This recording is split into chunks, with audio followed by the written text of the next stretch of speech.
Moitas gracias por acompañarnos esta tarde chuviosa. Nos apetecía moito saír, pero moitas gracias por estar hoxe aquí.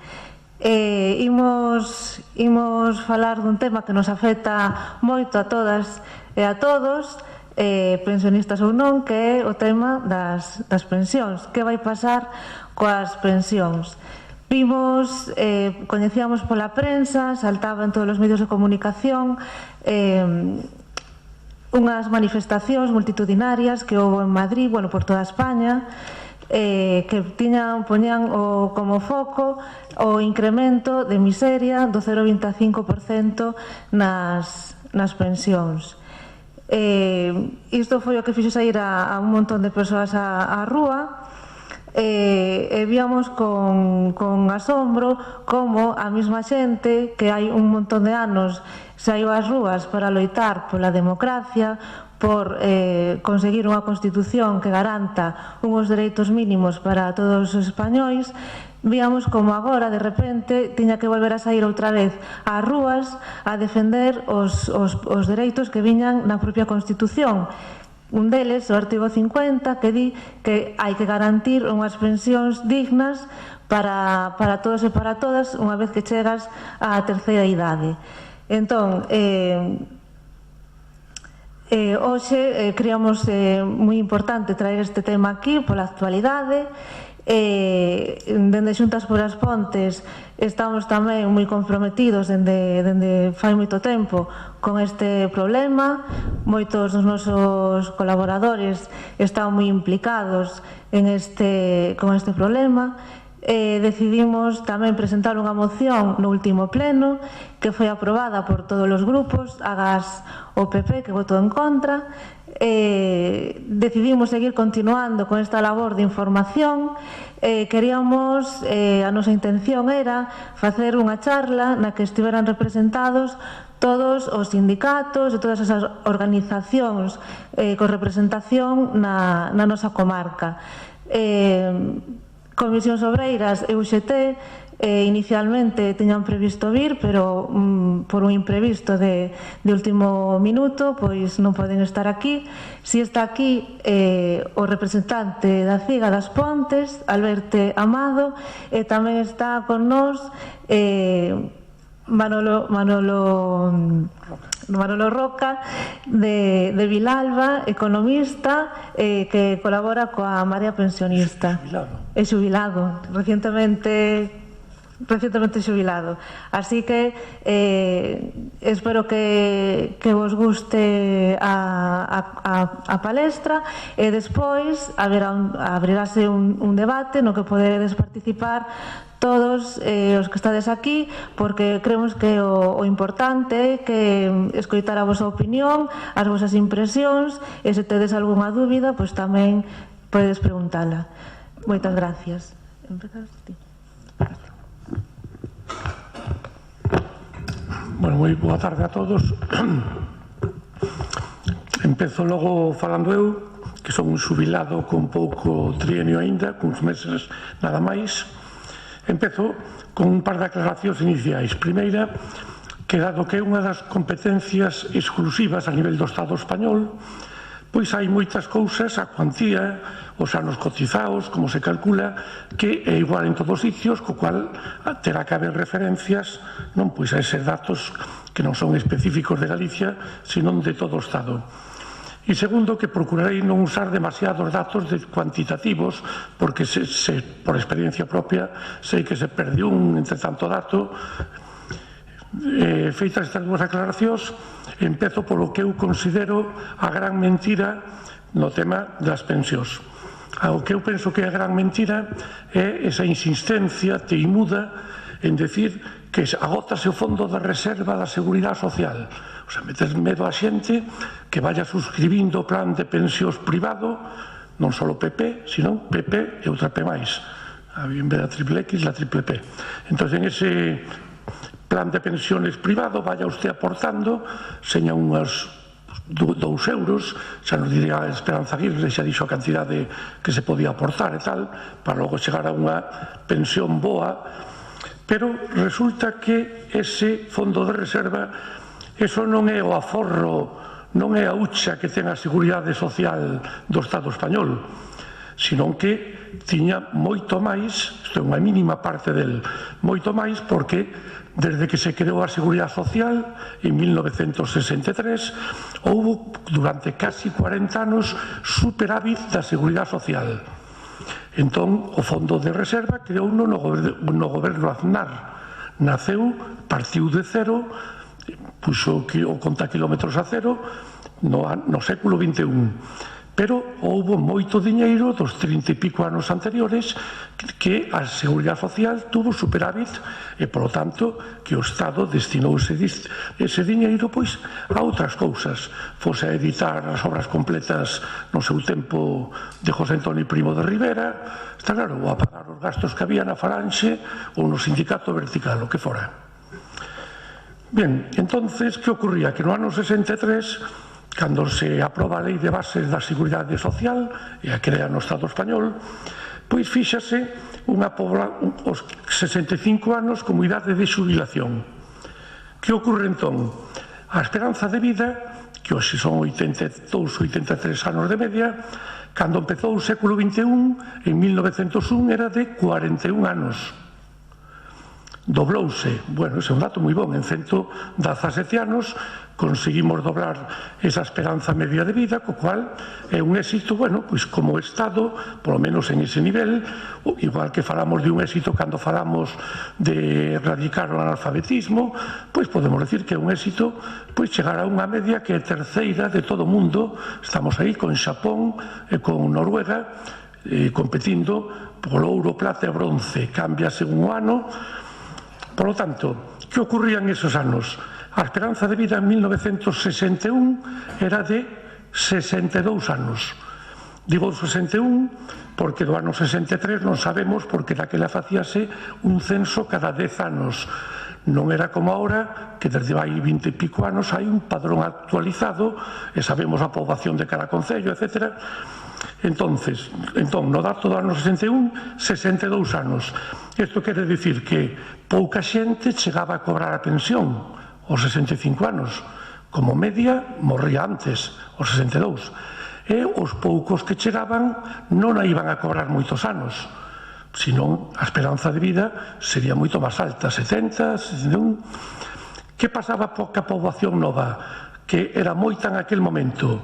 O que a pirámide de población tiña esa forma de pirámide que non ten xa hai 30 anos, entón había moita poboación cotizante e moi pouco que cobraba, co cual había superávits continuos. Que facía cada ano o Estado con ese diñeiro? Unha das cousas que facía é que fora moi criticada nunha revista que se chamaba Triunfo, pois escribía de economía un colectivo chamado Arturo López Muñoz, e no ano 1972, 73, 74, pois denunciaban ali Arturo López Muñoz, Eduardo Aro Ceglén, Vázquez Montalbán, que o diñeiro de superávit da Seguridade Social o que se dedicaba era a socialización de perdas, o sea, a comprar empresas que no seu tempo foran moi boas, deran moito beneficio para que neses achegaran o capital social, pero que ahora entraran en perdas e o Estado asumía esas perdas. Temos un exemplo ben cerca en Astano. Mentras foi ben Astano, foi do Grupo Barrié, igual que tiña pois o Banco Pastor ou a fábrica de Atoxa, de Xabós, o hotel. Cando foi mal? Bueno, o Estado quédase con ela, cos traballadores.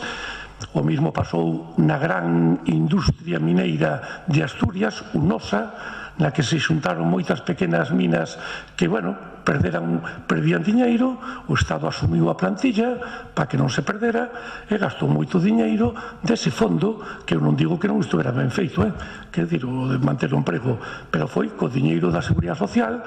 Como sabía que durante moitos anos iba a haber superávit, ninguén plantexou entón facer un fondo de reserva, un fondo de Estado, como que hai en Noruega, por exemplo, co diñeiro do petróleo do Mar do Norte. en que pensando nas xeracións vindeiras, pois o diñeiro moito que está ganando nos últimos anos, desde que descubriron ali ese ouro negro, bueno, pois está dedicado non só a gastar agora, senón a ir investindo para que as xeracións futuras, se cando se esgote ese recurso petrolífero non renovable, pois que podan vivir cunha calidade de vida semellante ao que teñen agora. Por lo tanto, primeira gran mentira, se acaba el fondo de reserva, é que o fondo de reserva creou no Aznar, pero antes parte de 0 euros e iso levaba máis kilómetros que o coche dun taxista. Meu pai, por exemplo, que era taxista en Vilalba, irmão, tiña un bar Barroca con outro irmán ali. Bueno, pois poñemos o kilómetro a cero, en vez dos 400.000 kilómetros que levaba, claro, o coche novo. Partimos ahora no 2001, pero había moito diñeiro que habría que contar, e que agora, polo tanto, non se pode decir que se esgota, vaya gran problema, faga un fondo privado, non. O Estado ten que ir sacando para pagar a seguridade social do que recauda e, sobre todo, dos máis ricos, dos que máis teñen que pagar por a progresividade fiscal. Xa non digo nada no caso dos funcionarios do Estado, que calei do ano 64 de funcionarios, ponse en 70 anos a esperanza de vida. A media era 62, 63 anos. Calquera chegaba a cobrarlo. Entón estaba moi ben, 70 anos, que en aquela época, algúns privilexiados, con moita sorte, podían chegar a esa idade, e o resto, bueno, quedaban no camiño. A Constitución di textualmente, simplemente digo en galego, que os poderes públicos garantizarán, mediante pensións axeitadas e periódicamente actualizadas, a suficiencia económica da cidadanía da terceira idade. Bien, polo tanto, a Constitución di que vai estar garantizado polos poderes públicos, leamos en este caso, polo Estado español, que vai haber a suficiencia económica como para vivir dignamente os pensionistas. En ningún sitio da Constitución, nin na propia lei de bases que creou a Seguridade Social, se di que a Seguridade Social teña que manterse, financiarse co diñeiro dos cotizantes. Eso é gran mentira que nos mete ahora o goberno do PP. Está claro, as cotizacións non chegan para pagar as pensións, home, normal, vai envellecendo a población nova e que pode ter empleos máis remunerados, ten que emigrar, vai a pagar a Seguridade Social pois a Londres ou a París, ou nos millóns dos casos a outras comunidades onde se crea emprego e non se crea aquí na nosa terra, onde podía xerar máis valor engadido e co gasto desa xente crear máis empregos que cotizaban tamén a Seguridade Social.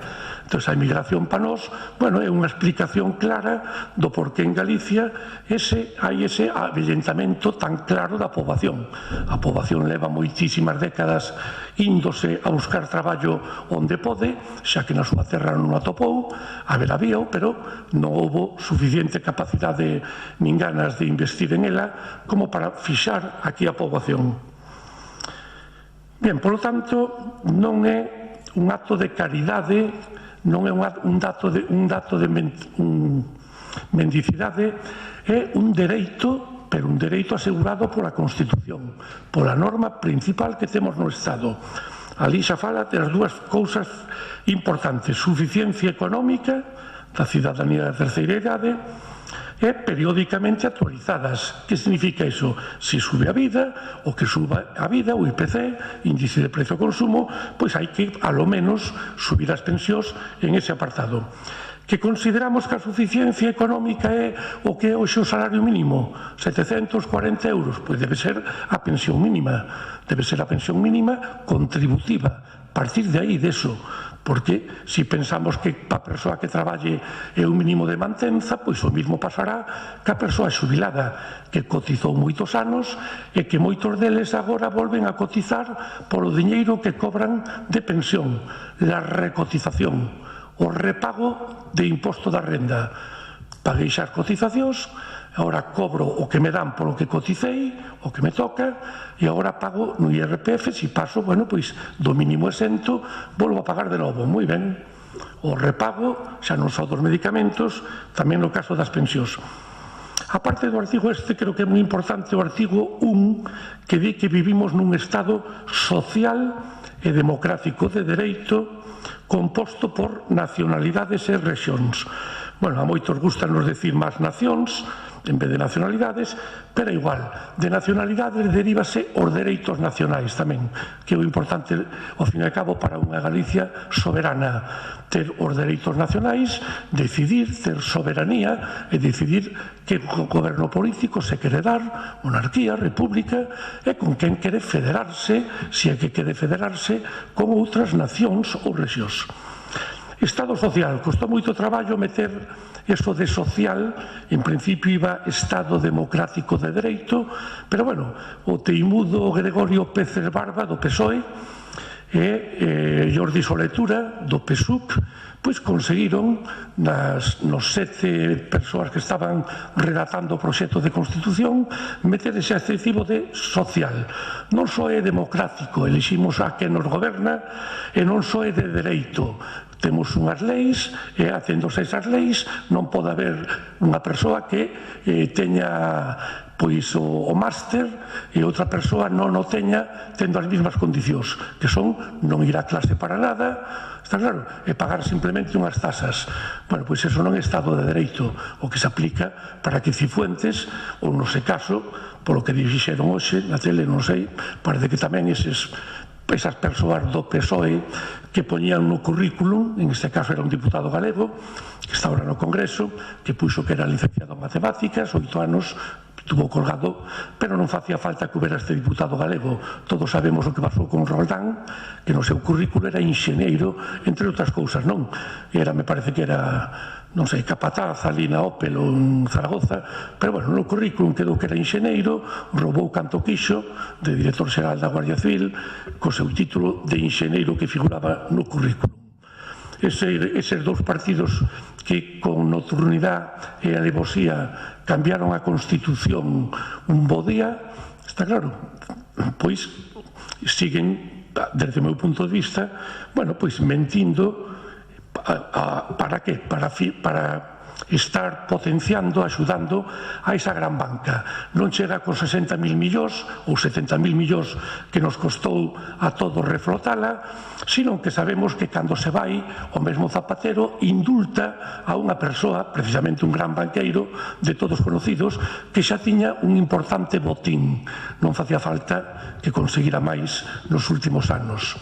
Entón, eso de indultar no último día está moi ben, pero tamén se un se acorda, bueno, do que está na cadea porque roubou para comer ou para comer os seus fillos, pero non vale cando se acorda un sempre dos grandes, bueno, dirixentes, dos que non están poñendo o goberno títere, pero que desde o fondo están dirixindo hai moitos anos este Estado. 40 anos con unha dictadura e posteriormente coa democracia, pero influindo moito na legislación. Bien, en ningún lado se recolle que as pensións contributivas deban pagar a Seguridade Social, que deban pagarse cas cotizacións da Seguridade Social. Con que se paga, por exemplo, unha parte en Francia? Pois co imposto extraordinario sobre grandes fortunas, que aquí no Estado español non existe. Non temos que ir moi lonxe, non temos que pasar Pedrafita do Cebreiro para saber que un 15% das grandes fortunas do Estado español están aquí en Galicia. Somos o 6,7% da poboación, pero o 15% das grandes fortunas están aquí. E se miramos por cuantía, o 21% do diñeiro está aquí en Galicia. 5 euros, 20 euros de cada 100. Por lo tanto, non son Galicia, tamén nosotros, inda que decían que as afortunadas eran as Illas Canarias, porque Franco morreu un hora antes, non? Aquel chiste que contábamos na transición, pero os realmente afortunados, cos millóns aquí, tiñan que apeitar e pagar, como están pagando en Francia, un imposto especial que está supoñendo máis de 25.000 millóns de euros ao Estado francés. Si os heredeiros de don Pedro Barrié de la Maza, si os dirixentes, bueno, que dirixen Inditex, Botín, a gran banca, pagaran este imposto que en Francia chaman tamén imposto de solidariedade, porque este imposto puxo fai 10 anos para axudar, para facer unha chega en tempo de crisis e poder que os que máis sufran a crisis podan ter máis axuda do Estado, roubándolle, como facía Robin Hood, os máis ricos, para darlle aos que máis o necesitan, que é o que pon a Constitución. No caso dos pensionistas, suficiencia económica da poboación pensionista, da poboación da terceira idade. Supoño que xa falará despois o compañeiro das reformas das pensións, co cual, en principio, non vou tocar o tema, só recordar, lembrar nada máis, que xa houbera unha no 84 co PSOE, importante xa para ir a peor o tema das pensións. A Constitución é do 78. 6 anos despois, que o mandato constitucional podría decir vamos a mellorar o tratamento das pensións, bueno, pois xa empeorou. Foi daquela cando Nicolás Redondo e outros dirixentes da UGT pois deixaron de ser diputados do PSOE. Cando pasara xa de 8 anos a 15 anos o cómputo dos anos cotizados para calcular a pensión. Segunda reforma, co PSOE, ano 2011, do goberno, na segunda legislatura do goberno Zapatero. Eu personalmente penso que na primeira legislatura de Zapatero foi realmente boa no tema de dereitos civiles, de dereito das persoas, lei de igualdade, lei para matrimonios de persoas do mesmo sexo, e creo que o primeiro mandato foi realmente progresista, de esquerdas, en ese sentido dos dereitos civis. Pero, bueno, no tema das pensións, cando lle tocou, foi tamén para empeoralo. Ali aprobouse esa reforma que xa está tendo lugar desde o ano 2013, que vai acabar no ano 2027. Según esa reforma, pois xa na actualidade, no ano en que estamos agora, hai que ter 21 anos cotizados, non 15, como era antes desa reforma, agora xa no 2018, 21 anos cotizados, e ter 60 anos e 6 meses. Pero xa nos últimos 5 anos foi subindo un mes cada ano, pero xa o ano que ven, 2019, xa sube 2 meses. Despois outros 2 meses e así hasta o ano 2025, en que hai que ter 67 anos e 25 anos para calcular a pensión. Se calculamos unha media dos 25 últimos anos, está claro que ahora xa cada ano as pensións van baixando xa só por isto, inda que non houbera, como houbo despois, a reforma do PP, en que ven aínda empeorar as cousas, entre outras cousas, co coeficiente que empeza un de xaneiro do ano que ven para os novos pensionistas, eso de o factor que chaman de sostenibilidade, non? Xa que a esperanza de vida sube, que o que se vaya xubilando vai cobrando menos de pensión, xa que vai durar moitos anos que se apreta o cinturón, non? Entón, xa que fomos quen como Estado pois de ter unha alimentación máis saudable, mellora, que non houve un posguerra, unha mellor sanidade, porque non temos un sistema como Estados Unidos no que o máis rico paga o seu seguro e millóns de persoas que siguen hoxe sin o seguro, pese ao que intentou facer e non logrou Obama nos 8 anos de mandato, de intentar un pouco copiar o estado, bueno, de sanidade do que na Unión Europea, non? De que o que paga, paga, e o que non operamos queda tirado na rúa. Bueno, el remato xeran 3 minutos, logo se queda algo pendiente, pois podemos tocalo. Resulta, por exemplo, moi discutible para min que non estén exentas as pensións de pagar a seguridade social, polo menos as pensións que non cheguen a unha cantidade. Eu diría, por exemplo, pois o triplo do salario mínimo. Por exemplo, por decir unha cantidade, se o salario mínimo ainda 2 anos era, bueno, pois 600 euros, o que cobre por lo menos 1.500, 1.600 euros, hasta aí que quede exento. Está claro que o que teña xa moitos ingresos que sumarlle a pensión xa cotizará, porque non lle pasa nada a Patricia Botín por sumarlle a pensión máxima que cobre, os 2.000 ou 2.100 euros, o moito que ingresa por outras cousas, e é lóxico que cotice. Pero se un vive solo na pensión, eu penso que debería estar exenta unha cantidade como esa cantidade aproximadamente. E, por último, recordar que o Estado está sacando moito diñeiro por este pago do IRPF dos pensionistas, das persoas cotizantes como pensionistas, desas que xa cotizaron a Seguridade Social para que logo lle devolveran parte dese diñeiro e agora volven a pagar un imposto repago, chamo eu, non coin falar deste repago, pero inda que fose o primeiro no Estado non pasa nada, podemos aplicar, yo temo xa o tema dos medicamentos, ese repago que o calificativo creo que estaba moi ben posto, non? Entón, bueno, creo que esa vía fiscal na última década canto se aportou 70.000 millóns de euros. 70.000 millóns de euros na última década, desde que comenzou a crise, ca caída de Lehman Brothers en setembro de 2007. 70.000 millóns de euros o que achegaron, o que pagaron de impostos os pensionistas. Non digamos xa, cando son pensionistas, que teñen problemas como os que cobraron pensións por estar embarcados en Noruega, que todos coñecemos o que está pasando con eles, as injusticias que se está a cometer con xente que cobra pensións de Noruega, de Suiza, etc. Bueno, remato e logo no coloquio xa haberá tempo para matizar cousas e para falar outras que agora non toquei.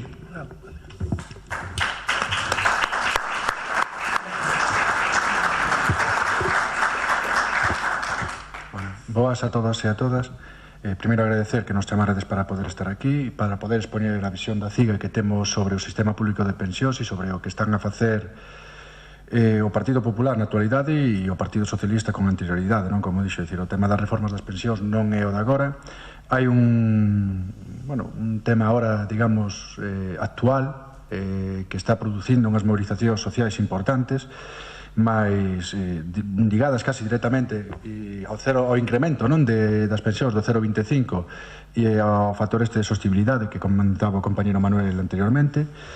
Eu aquí, vou dicir tamén dúas cosas de inicio básicas para toda a exposición, que as pensións son un dereito que garante a Constitución, é dicir, a Constitución só non se debe de mirar para os artigos que lle interesa ao Partido Popular, é dicir, que mire todos, que garanta tamén as pensións, como digo o artigo 50, a parte fala de garantir as pensións e a súa revalorización, non? Quero dicir, é un artigo, sendo simple, 4 ou 5 liñas, que clarifica moito o escenario e as obrigas que teñen. É un dereito para a ciudadanía, mas é unha obriga para a administración central, non?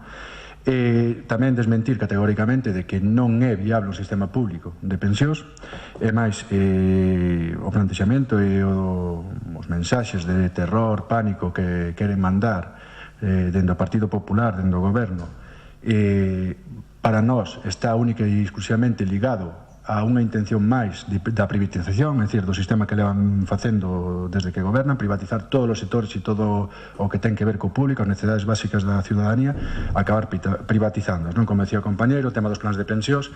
Hai un dato curioso, non? Dentro do ano 2000, no ano 2000 se cifraban sobre 3,5 millóns de plans de pensións, non? Escritos por aí e tal. No 2017, 8 millóns. É dicir, algo lle vai funcionando, non? O que están facendo é pasar ese, beneficiar os seus amigos cos ingresos que teñen á banca e ás grandes aseguradoras con este tema, non? A partir de aí, a miña exposición vai ser tamén ligada ao que entendemos que para buscar alternativas e para mirar do tema a unha relación directa que ten co mundo de traballo, vale? É dicir, o compañero antes mencionaba todas as reformas que houve da Seguridade Social, unhas máis incidiron, houve algunhas polo medio, creo que no 96 tamén houbera outra e a última do 2013 que tamén fixeches mención, da Seguridade Social, pero todas veñen despois de reformas laborais.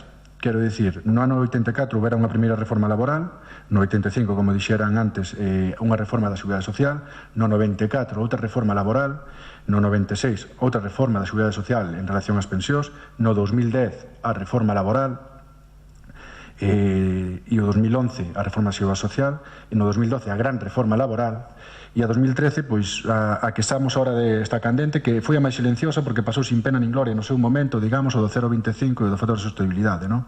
E que, ademais, acaban de adiantar a aplicación do propio factor do ano 2027, creo que era a previsión inicial ao 2019, xaneiro do 19, que é o que acaba de decir o compañeiro, non? Entón, dicir isto porque realmente a día de hoxe, despois, sobre todo, me vou centrar na reforma do 2011 e 2010, é dicir, a laboral e a das pensións, como decía o compañeiro, na reforma das pensións alóngase os anos de cotización, alónganse a idade de xubilación aos 60 anos, é dicir, falaba antes do esquema, se alguén ten dúbidas falámoslo, é dicir, é progresivo, pero a realidade é que a xente vai acabar con 67 anos e 25 anos de cotización, non? Tamén o tempo de cálculo, non? É dicir, ampliar o tempo de cálculo. Eso, como norma, vai supoñer seguir precarizando as propias pensións, é dicir, canto a lógica da vida laboral é que a xente, dende o inicio da súa vida laboral ao remate da súa vida laboral, vai incrementando os seus salarios. É certo, e xa meteron un debate, e está calando, porque é unha realidade obxectiva a día de hoxe, de que se a moitos traballadores e traballadoras a día de hoxe lle fixeran o cálculo das pensións en base a toda a vida laboral, seguramente lle deron unha pensión máis elevada que nos últimos anos, xa que estes últimos anos, debido ás reformas laborais, a precariedade nos centros de traballo, ao desemprego que padecimos, baixaron moito, non? As cotizacións dos traballadores estiveron a baixar e de maneira sustancial, non? Entón, ligalo a eso e telo claro, non? Entón, non podemos falar só das pensións, sino tamén da situación actual laboral, non? Entón, niso o temos claro, é dicir, o gran índice de traballo a tempo parcial, tanto a tempo parcial como temporal, é dicir, a maioría dos contratos do último ano están sendo temporais, moitos deles inferiores a unha semana, e a tempo parcial, é dicir, isto o que fai é que non haya estabilidade laboral, que as cotizacións sean moi inferiores, e iso, pois, evidentemente, o acabarás padecendo na túa pensión, non? A maioría da xente moza a día doxe, a xente que ronda os 30 e pico de anos, vai ter moi difícil chegar aos topes ao que lle exige a lei, non? É dicir, a idade chegarás, evidentemente, si podes ou si che deixa a vida, non? Como di outro, pero o ter os anos que che obriga para ter ese 100% de cotización vai ser moi complicado e, evidentemente, o cálculo pois vai ser complicado e quedará moi reducido polas cotizacións que se están tendo, non? En canto ao tema de como facer para que este sistema de pensións público garanta unhas pensións públicas e dignas, non? Evidentemente, como decían antes, o tema, un punto básico é desligala en relación ao que acabo de informar das cotizacións, é dicir, non ten que estar só exclusivamente ligado ás cotizacións dos traballadores. Evidentemente, en épocas como a que estamos a padecer, pois non vai dar, é lógico, se non se cotiza. Bueno, se non se cotiza, non. Os datos tamén son curiosos. Mais menos de 2011 ao 2016 o número de cotizantes son parecidos. No 2011 había un superávit que rondaba 2.300 millóns de euros, na actualidade non había superávit. Quero dicir, aí está que aínda cotizando máis menos o número de xente parecida, é dicir, máis menos falamos de centos de miles, pero quero dicir que non é tan sustancial, digámoslo así, non cuantitativamente, pero sí que se ve esa gran diferencia, non? É dicir, a incidencia que hai sobre a condición actual do traballo, non? Entón, sí que é posible garantir un sistema así, e máis, tenen a obriga de garantilo, e nós aquí sempre usamos uns datos que van máis ligados ao mundo do traballo que vemos significativos, non? Para expoñer, non? É dicir, sabemos todos que se cotiza hasta, hai un tope máximo de cotización, os salarios que están por encima de 3.751 euros deixan de cotizar polo que suban dos 3.750. Falamos de que iso é todo o mundo que cobre máis de 48.000 euros, creo que dá aproximadamente, hai unha parte do seu salario que non cotiza. Eso podemos ahora pensar e dicir, e quen son? Son pouquiños, 4 amigos e tal. Pois resulta que no Estado español hai sobre 1.050.000 traballadores que están por encima deses salarios. 120.000 rondan os 100.000 euros. A diferencia do que non cotizan supón uns 7.000 millóns de euros anuais. No fraude das contratacións, é dicir, estes contratos precarios, a falta de pagar as horas extras, de pagar as horas que se fan complementarias como se teñen que pagar, isto supón que se podían recaudar outros 3.500 millóns de euros anuais. As bonificacións sobre os contratos, é dicir, non só nos aplican contratos precarios, sino que teñen bonificacións por aplicalos, deixan de pagar a Seguridade Social. Eso supón tranquilamente un 2.300 millóns de euros anuais, é dicir, aquí hai unha importancia de que hai cousas que son de xustiza, quero dicir, que os que máis paguen non coticen todo, pois non ten moito sentido. Este é un sistema solidario, que debe ser solidario en todos os términos, é dicir, a realidade é que os que máis teñen son os que menos aportan, e sobre todo ver de que encamiñar que si con estas medidas tampouco isto fora suficiente, teñen a obriga, e para iso están tamén os orzamentos do Estado, non? Para garantir as necesidades da ciudadanía, e a partir de aí terían que aplicalo e exixilo, e teríamos que exixilo para que así se cumpla, non? En canto a todo isto, tamén facer un matiz importante de que isto non aparece da nada. Quero dicir, isto realmente, como decía antes, é un tema ideolóxico dos que nos gobernan, e tamén, hai que decirlo, non están presentes na mesa, é unha pena desde o meu punto de vista, pero, bueno, os sindicatos estatais algo permisivos tamén foron con esta situación, non? É dicir, ahora están alarmados co 0,25, co do factor de sostenibilidade, que é unha alarma, é un tema importante, pero sí, en cambio, asinaron esa reforma do ano 2011 co goberno, é dicir, en aquel momento co Partido Socialista, de ampliar ou retrasar a idade de xubilación, os anos de cotización, ampliar os anos de cómputo de cálculo, non? E despois, claro, hai outras cosas que van paralelas ao mundo do traballo, como é a negociación colectiva, que non sempre sacamos dentro deste debate, ainda non sendo directamente, pero indirectamente si afecta, porque se no mundo do traballo, se un compañero que está traballando en activo e lle desligas o seu incremento salarial do IPC e empezas a falar del PIB ou de outro tipo de valoración, la productividade, que un pouco se a liña que queren a seguir, evidentemente collen a copia para o incremento das pensións, non? Entón, cando se está a desligar por un lado o IPC de incrementos de salario, pois evidentemente estás abrindo unha porta que tamén se faga fora do tema das pensións, non? E despois, evidentemente, tamén fan unha aposta nos redactados da negociación colectiva aos plans privados de pensións, non? As aportacións complementarias que lle chaman, tamén se fai un redactado positivo a eso. Entón, bueno, creemos que estamos no momento de defender unhas pensións públicas, todo o que sexa abrir o abanico a outros temas de plans de pensións privados vai ir en detrimento da maioría, porque hai unha realidade que poida aportar uns plans de pensións complementarios, falando desa idea, non, que nos podíamos quedar, é dicir, por que non vou ter unha pensión maior se me podo pagar, van ser os compañeros e compañeras que teñan rentas altas, non a maioría da clase traballadora, é dicir, compañeros e compañeras, o salario medio en Galiza está nos 19.000 euros, eses incrementos, eses salarios, pois a verdad que dá para uns plans de pensións justitos, ridículos ou nulos. É dicir, a xente que o está facendo é por necesidade, por medo a quedarse sin nada, e está, pois, un pouco limitándose para aportar en esas situacións. Entón, en este tema, nós tamén somos críticos, é dicir, decimos claramente que hai que dar un paso adiante, que hai que apostar, porque estamos nun momento político que se permite, é dicir, hai que apostar por a movilización para tumbar isto. Hai dous puntos que sí que entendemos que son de actualidade e que entendemos tamén que é un pouco que o obxectivo sería máis inmediato de poder acadar, que ligar outra vez ao incremento, a revalorización das pensións ao IPC e, evidentemente, eliminar o tema da sostenibilidade, o factor de sostenibilidade, que ven a decir que a min a verdade, ao principio non entendía moito e nos pasaría como a todos, cando empezas a salir isto como funciona, isto como é, pero, bueno, a realidade é que canto máis vivas menos cobras. Entón, macho, chega un momento que xa non sabes o que facer, non? Con estas pensións. É dicir, canto máis vivas, menos cobras na túa pensión. Van ir cada 5 anos, creo que era o porcentaxe que van a reducir, pois depende do nivel de vida no momento que che toque o teu cálculo, pois che sacarán máis ou menos. E aparte con unha particularidade, que isto xa é perverso, que o porcentaxe que che reduce non che van a reducir da base da túa base, da túa pensión, reducente da base. O cal vai a seguir supoñendo que esa xente que cobra por encima dos topes, é dicir, os que máis cobran, non verán afectados, porque quen estea por encima da pensión máxima, dos 2.500, creo que ronda ahora mesmo a pensión máxima, inda que lle saquen o 3%, se non baixa do 2.500 non lle vai afectar, seguirá no tope sempre, non?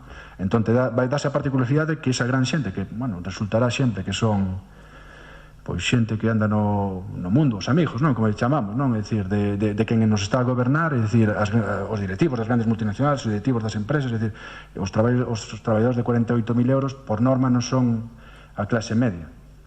Entón, eso son un tema importante que entendemos que sí se pode afrontar e que dar debate, mas vemos preciso dar o debate e levar ao Parlamento Español as derogacións e tamén mobilizarnos polo conxunto desto, non? Porque non vale de nada ligar o IPC ao incremento de revalorización, non vale de nada sacar o procedimento de sostenibilidade se despois a xente que está a día 2 en activo pois non vai ter dereito a unha pensión porque non vai conseguir os mínimos, ou cando teña eses mínimos de cotización vai ter unha pensión ridícula porque o seu salario xa é de por sí precario, non en activo. Entón, a base e a necesidade de que isto temos que facer en conxunto, non centrarnos solo na xente que a día de hoxe está a percibir a pensión, sino tamén na xente que está a estar en activo a día de hoxe e que de futuro ten dereito a unha pensión digna, non? Entón, dende a CIGA, isto sí que o manifestamos dende hai tempo. No ano 2011, cando a Comisión XVII asina a última reforma co Partido Socialista. O mesmo día estábamos nunha folga xeral na Galiza, unha folga que tivo o seu seguimento. Dende a CIGA, durante os 2 últimos anos, nos estamos mobilizando maioritariamente diante do INS, sobre todo o ano pasado. Este ano, no que vai de ano, hai unha campaña máis agresiva sobre este tema. Falamos de 4 ou 5 movilizacións que continuarán delas o vindeiro domingo. O día 15 habrá concentracións en toda Galiza e aquí nas Pontes tamén ás 12 diante do Concello. E tamén nos estamos a plantexar e a debater públicamente e a levar aos centros de traballo a necesidade de convocar unha folga xeral na liña do que acabo de explicar, non só pola revalorización das pensións, non só polo tema da sostibilidade, sino pola derogación das normas anteriores que van facer que a xente que está hoxe en día en activo realmente teña unhas pensións moi precarias. Iso é un traballo que estamos a facer, que queremos socializar e darlle a importancia que ten. E tamén decir, como decíamos, isto non é só unha parte social, que é moi importante, a presión que podamos meter na rúa, a presión que podamos meter nos centros de traballo. Se conquerimos unha folga xeral, esperemos que estea arroupada por Comisión UGT en estos términos. Nos gustaría que sí que o que fixéramos en unidade, en conxunta, tendo claros os pasos que temos que reivindicar, cal é a finalidade da reivindicación. E tamén incidir no tema político, é dicir, a correlación no Estado español é a que é. Resulta que por decretazo nos goberna que nos goberna en minoría e nos impoñen o que nos impoñen estando en minoría, ou van a seguir intentando aplicar estas políticas regresivas a todos os traballadores, a toda a clase traballadora en xeral, en contra dos nosos dereitos. E isto, evidentemente, estamos agora centrándonos no tema das pensións, pero podemos trasladar a educación, que en educación tamén hai unha cosa particular, é dicir, cando falamos dos gastos, agora que me sale, porque salí hoxe pola mañá nunha charla que tivemos tamén sobre isto, é dicir, os cartos públicos que se van para as escolas privadas, é dicir, como norma están nun 40% subvencionadas, é dicir, non é pouco carto público que poderían ir para as pensións o que se está gastando na escola privada, o que se está gastando na escola privada, ou poniendo nas escolas privadas, por non falar da Iglesia, por non falar da Casa Real, da monarquía, eses gastos que tampouco son minoritarios, que realmente van por aí, Pero bueno, sí é certo que é un momento e se dan condicións políticas e se teñen que dar condicións sociais para poder afrontar isto con garantías de éxito de revocar as reformas laborais, de revocar as últimas, sobre todo xa centrándonos ano 2010, 2011 e 2013, que son as máis agresivas, digamos, sustanciales e que nos afectan, digamos, directamente agora, o outro un pouco xa tamén xa iba un pouco asumido, E da miña exposición un pouco máis, só un dato que estou vendo aí que anotei antes en base ao que falábamos, é dicir, o dereito ás pensións, que era un dereito, como leía o compañeiro, un dereito e unha obriga por parte da administración pública, decir que as pensións si foran nun momento da historia foran aportadas como aportacións dos orzamentos do Estado, que eso, é dicir, houve un cambio no Pacto de Toledo do ano 2095, ese famoso Pacto de Toledo, a famosa mesa de diálogo social que existe a nivel estatal, e no ano 95 cambiaran esa prioridade e pasaran o tema de que primeiro iba a ser por aportacións do Estado o mantemento das pensións a que fosen polas cotizacións. É certo, eso vai en contra o que recoñece a Constitución, é dicir, prevalece a Constitución en base a ese acordo, pero bueno, eso foi son cambios significativos, ideolóxicos, de quen os asine e de quen os practica, Entón, eso son datos a ter en conta, é dicir, as cousas non pasan porque sí, hai quen as asine e quen as avala, e evidentemente no ámbito político temos moito que andar, e creo que é o traballo que nos queda a todos e a todas. Por a miña parte, pouco máis.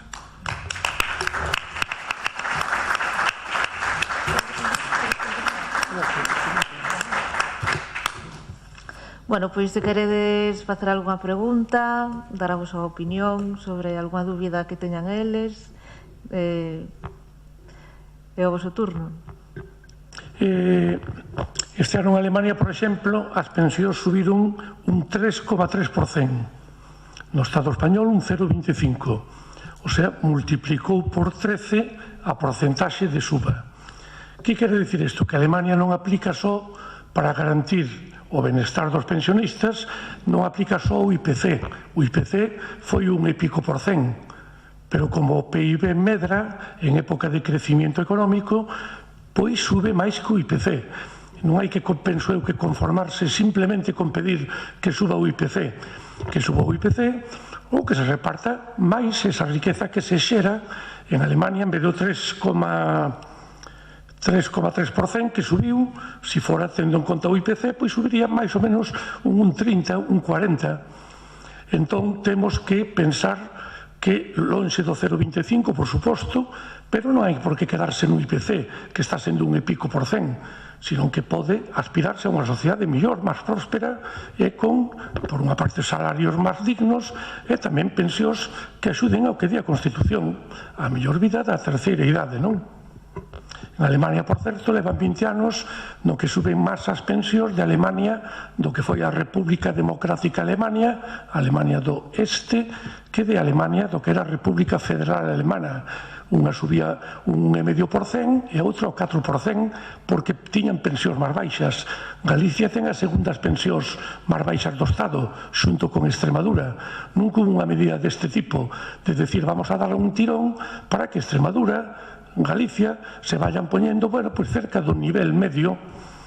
Por certo, Extremadura e Galicia foron na crisis a región, Extremadura e a nación Galicia, que máis sufriron a perda de poboación ocupada, de poboación traballadora. En Galicia, a primeira foi Extremadura e a segunda Galicia. Nos anos da crisis do ano 2009 ao ano 16, Galicia, según os datos da Oficina Estadística da Unión Europea, de Eurostat, que por eso remata no ano 2016. No 2009, Galicia tiña o 89% do PIB per cápita, o sea, da renta dos ingresos por habitante na Unión Europea, 89. No 2016 baixamos a 82%. Por lo tanto, estábamos, bueno, a punto de chegar a ese 100, a esa media, 11 puntos por baixo, e hoxe estamos 18 puntos por baixo.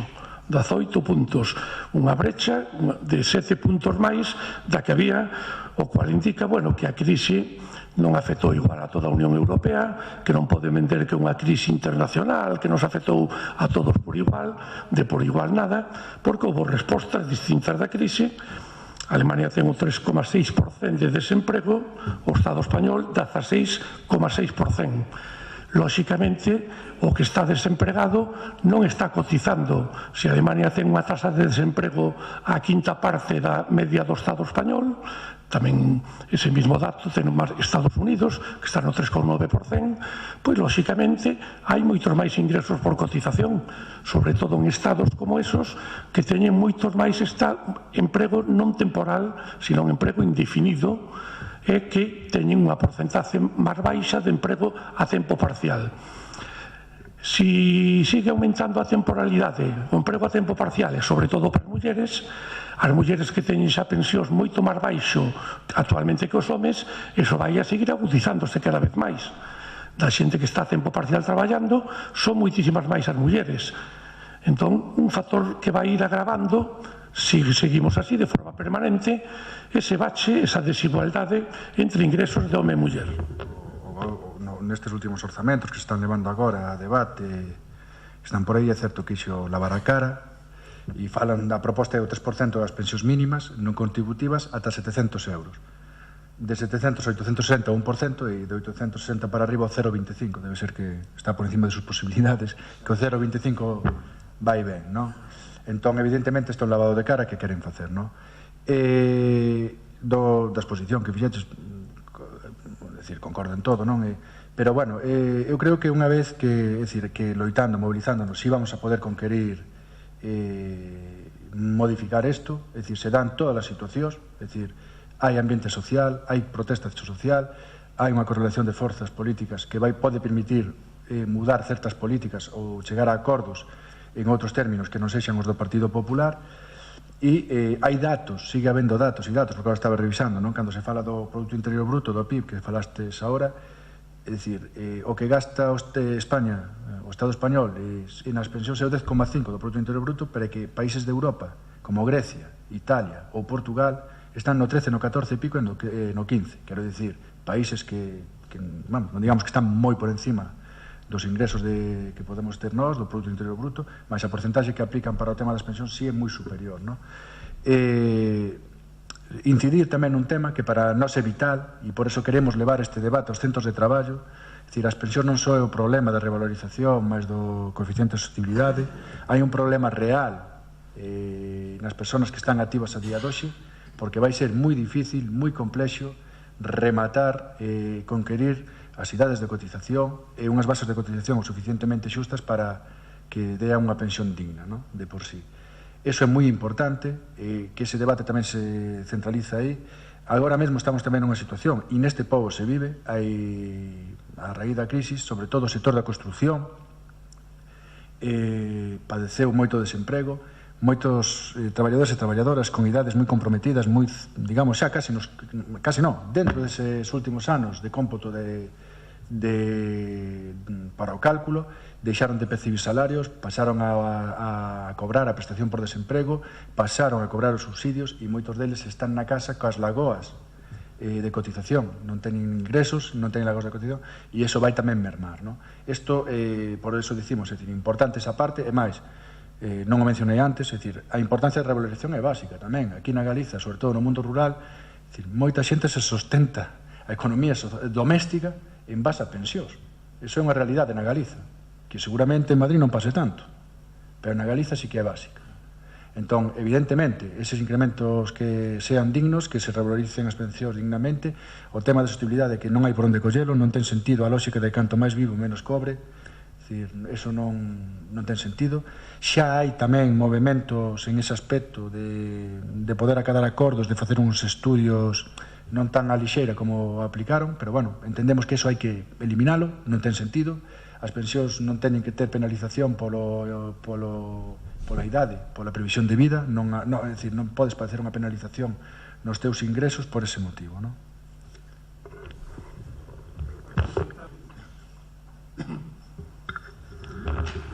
Ben, comenzando polo tema da débeda pública, non?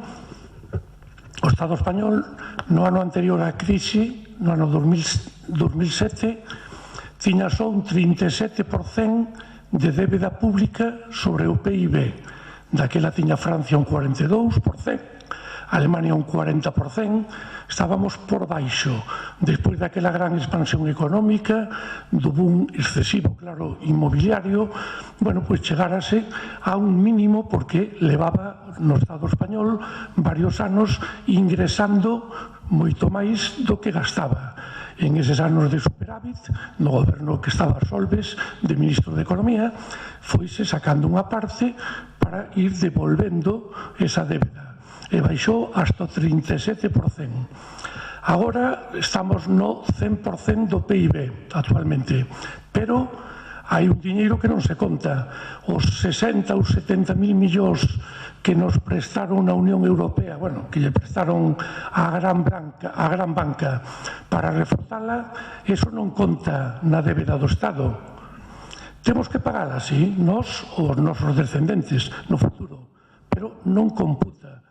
Non computa, quere decir, se eso computara, pois xa a porcentaxe rebordaría o 100% do PIB, como reborda xa, por exemplo, a de Italia actualmente, non? Entón, primeira trampa, como se computa, a débeda que se computa, pero esa non. Ese 60 ou 70.000 millóns de reforzamento da banca, eso non entra na débeda pública. E por qué? Quen decidiu iso? O goberno Rajoy. Entón, claro, non dan o dato real do endebedamento. O do PIB, bueno, efectivamente, está claro que nos últimos 4 anos houve un crecemento económico a nivel global, está claro. O que tamén está claro é no injusto reparto que houve dese crecemento. Medrou moito máis a desigualdade en estes 10 anos de crisis que medrara en plena expansión económica. Da Unión Europea somos o terceiro Estado en que máis medrou na última década a desigualdade. De xente que xa tiña moito diñeiro, puido comprar pisos a precios de saldo, que agora xa en Madrid están xa subindo moitos prezos, en Barcelona, os alugueres están polas nubes. Está claro, non só polo fenómeno de Airbnb, da economía colaborativa e de que moita xente, en vez de ir a hoteles, veña, bueno, pois a casas particulares, e haxa xente que compre esos pisos tan baratos, cando quera unha crisis, para logo alugar por habitacións a turistas, non? Entón, bueno, pois hai cambios sociais como esos da economía colaborativa que ás veces tamén, bueno, pois implican perda de dereitos, bueno, de xente que estaba traballando nos hoteles, e xa non me refiro ás Kellys e a canto lle pagan, porque é vergonzoso xa entrar no tema, non? Bueno, pero que contestei ao primeiro tema, unha cousa do que decía antes do que pode ir gastos ao Ministerio de Defensa e tal. Bueno, todos leímos o que dixo Trump fai pouco tempo, que os estados da Unión Europea teñen que aportar moito máis á OTAN. La OTAN de entrada, no, decía Felipe González, no?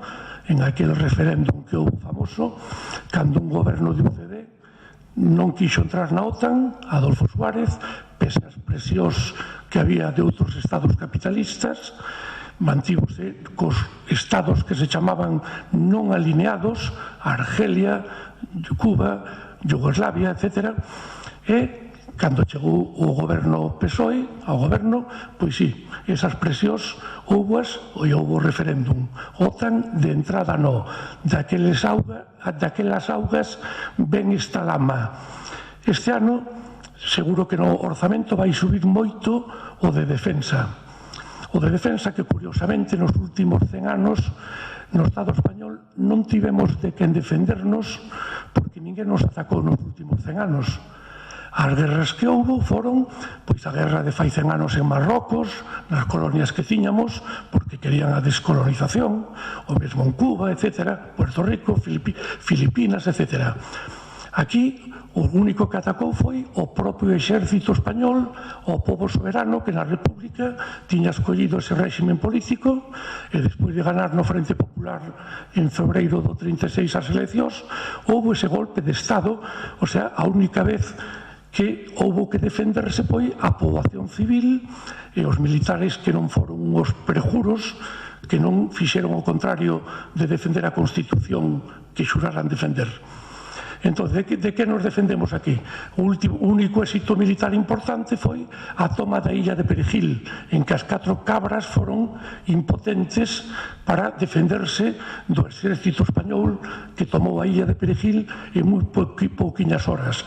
Unha illa estratégica, como sabemos, ten petróleo, ten ouro, está claro, é importantísima, e por eso o que chamamos a veces Ministerio de Defensa, penso que, bueno, un medo a decir o exército, como se decía antes, o gasto militar, que como se chamaba cando había dictadura, polo menos era el Ministerio del Ejército. Mellor dito, había 3 ministerios: Ministerio de Aire, de Tierra e de Marina, pero os 3 compoñían o exército. Ahora somos moi modernos na linguaxe, Ministerio de Defensa, non temos de quen defendernos. Está claro, pois ese diñeiro podía ir gran parte del dedicado a vivir mellor. Os que non teñen un salario social mínimo, hai comunidades como o País Vasco que hai moito tempo que o teñen, hai cidades como a Coruña que o goberno progresista que está gobernando puxo un mínimo de 670 euros, creo que é, de renda social. Unha persona que non teña ingreso ningún sabe que non ten por que pedir unha pensión non contributiva de 400 euros ou RISGA, Renta de Inserción Social de Galicia, de 400 euros, sabe que na Coruña, se leva 6 meses residindo e non ten ingresos, pode cobrar 670 euros. Xa sabemos que é moito maior no País Vasco, que é moito maior en Navarra, esos ingresos asegurados por ser persoas simplemente e pola dignidade que supón ter os mínimos recursos de vida, non? Pero para iso penso que hai que ter unha óptica distinta, que non é a do bipartidismo que leva estes 35 anos, bueno, vivindo do teto do Estado, está claro, e que foi incapaz de desmantelar as diputacións, de xuntar axuntamentos, concellos moi pequenos para aforrar gasto público. Aí que sí que se aforraba moito, pero tamén se perdían moitos ingresos e moitos postos para colocar militantes do PP, do PSOE, tamén de outros partidos, pero falo dos grandes, que son os que podían decidir os cambios a nivel do Estado, os que teñen maioría para decidir que se podían cambiar estas cousas. Deu un dato do que comentaba o compañeiro, si a banca podía aportar e tal. Non é que non poida non deixe de aportar, senón é o contrario.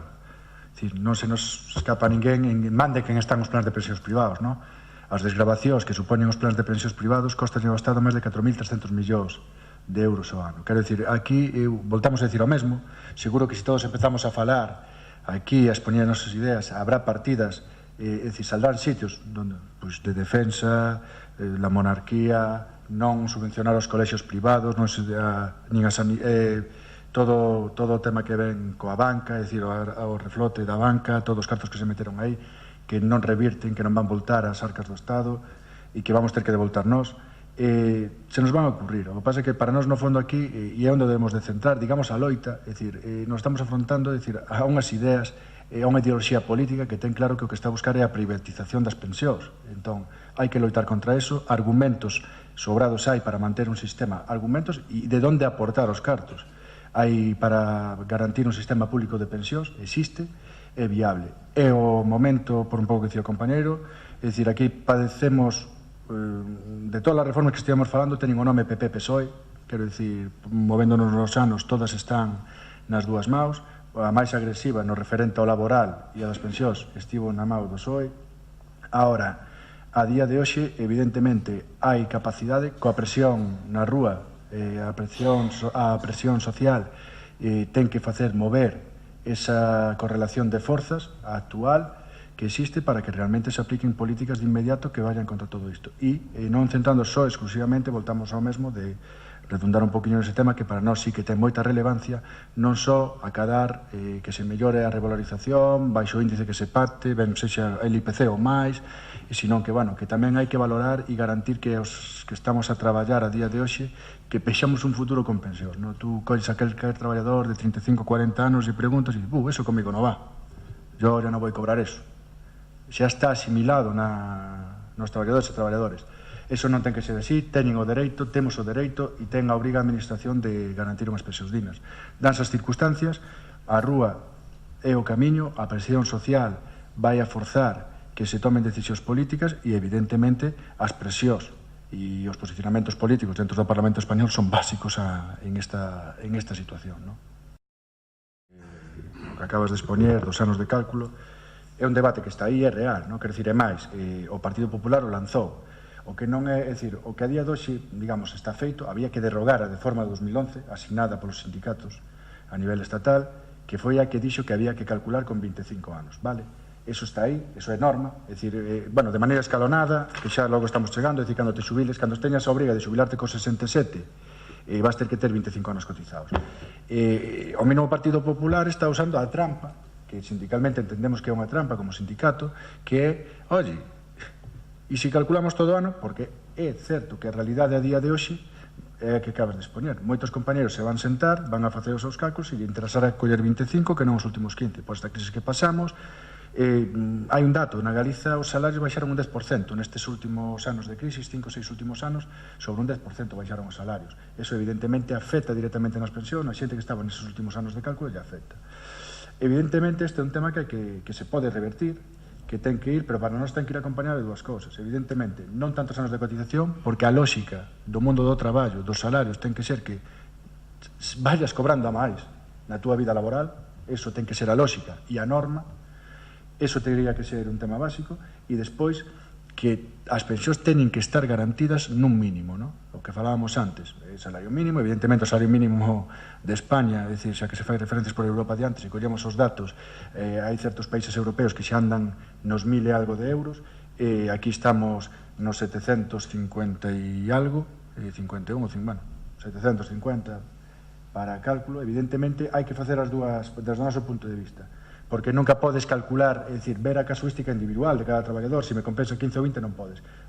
Índonos ao xenérico, habría que derogar a reforma de 2011, irnos a plazos máis curtos, canto máis curto a norma ten que ser que sexan pensións máis altas, cálculos superiores, e evidentemente sempre garantir uns mínimos, para que teñas unhas condicións máximas. Nos en ese aspecto, non só incidimos neso, estamos pedindo que a xubilación volte aos 65 anos, que calquer traballador que teña 35 anos se poida xubilar anticipadamente, é dicir, sin penalización, evidentemente. Agora sabedes que tamén se retrasou aos 63 anos, dos 61 aos 63 a anticipada, non? Que voltamos ao mesmo, a revalorización mínimo co IPC, que se sigan cos coeficientes reductores, que é un tema importante que tamén ten que ver cas pensións, o coeficiente reductor en certas profesións, non? E no tema que dis de voltar aos 15 anos que había ou a períodos máis curtos que de norma teñen que conlevar a iso e sempre garantindo con as pensións mínimas que sean dignas. É a maneira que vemos, quer decir, entrar na casuística de como calcular cada un é difícil. O que nos preocupa deso, do que acabas de expoñer, porque xa nos pasou en máis charlas que fixemos, que moita xente che di, no, a mí, levanta a mano, eu todo ano, toda a vida laboral, porque me compensa, non? É dicir, a día de hoxe hai moita xente que lle compensa facer o cálculo sobre toda a vida e non sobre os nin os 15 últimos anos, non? Entón, eso ten trampa. O normal é que a xente que estamos ahora en activo, cando fagamos toda a vida laboral, o que estamos facendo é baixala. Ou a xente que se incorpora agora ao mercado laboral, se está incorporando, eso é a lógica. Bueno, pois non hai máis preguntas, visto que xa son as 9:20 van ser, podemos deixalo aquí. Moitas gracias por vir. Nós o que pretendíamos era dar unha serie de información básica para que tiverades todos os que estades aquí. Agora que o que podemos facer nós, as persoas de a pé, pois mobilizarnos, ir ás manifestacións. Hai unha, como dixo Alberte, hai unha o domingo ás 12 diante do Concello e hai outra o luns o día 16 ás 8 da tarde en Ferrol, no Cantón.